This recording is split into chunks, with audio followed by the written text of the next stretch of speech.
called up his parents that night and I said, I haven't talked to you in so long. I wanted to see how Anthony's doing. I want to see you. And I drove up there that weekend to see them. And they were just amazingly beautiful people. They gave me these gigantic hugs. And I said, listen, I've been writing this book, and Anthony was like a profound experience for me as a young doctor. And I, um, I always felt like I let you down. I always felt like I could have done more for Anthony. And they gave me this gigantic hug and they said, Mark, Dr. McLaughlin, you're our hero. You saved our boy. He's still with us. He's still my number one guy here in this restaurant. And I got to visit with Anthony, and, Anthony, he's definitely got some neurological challenges, but he's still part of the family, and he's with them and they're together. And when I got in my car later that night, I thought, God, I totally had that thing all wrong.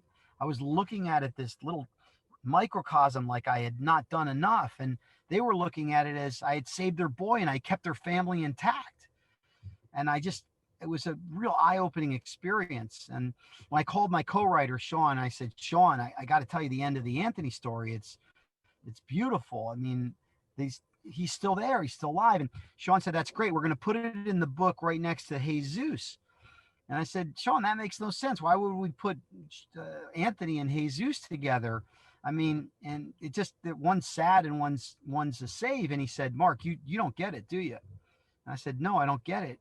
He said, Mark, you take somebody who's paralyzed and you help them to walk again, and you say it's luck. And then you have a boy who has a terrible tumor and you save him, but he doesn't do well and he has complications, and you say it's your fault. That's an impossible standard to live up to. And I thought, man, I had never, ever thought that.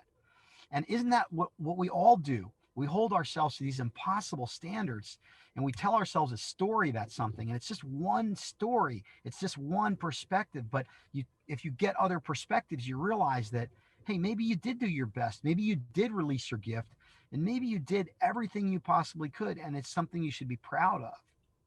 And, I suffered for 15, 16 years thinking about Anthony and having let him down. But now, after this experience, I would never trade it for anything in the world. I'm so privileged to have taken care of him. So it's it was really you said that the whole profound experience for me. Yeah, because as I read your book and I read that you went through all that time of suffering, that in your mind, it was kind of a loss in the way you sort of registered that experience in that surgery.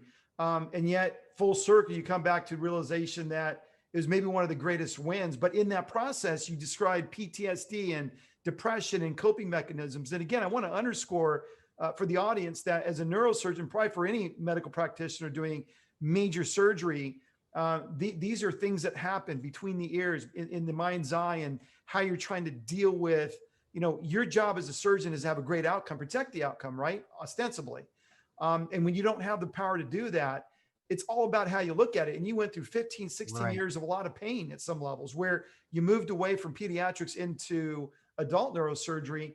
And again, as I read your book, to me, that's very extreme. You came up with this book, Cognitive Dominance. And by the way, I love the title because, even in the times we are in with the elections and politics and all that, it really requires a cognitive mindset, a toughness, a steeliness, but also one of perspective, right? Because what you're talking about is that we can get one piece of the pie, one piece of the puzzle, and then we can extrapolate that the world's this way versus let's get all the pieces and let's put it all together and try to understand in its totality.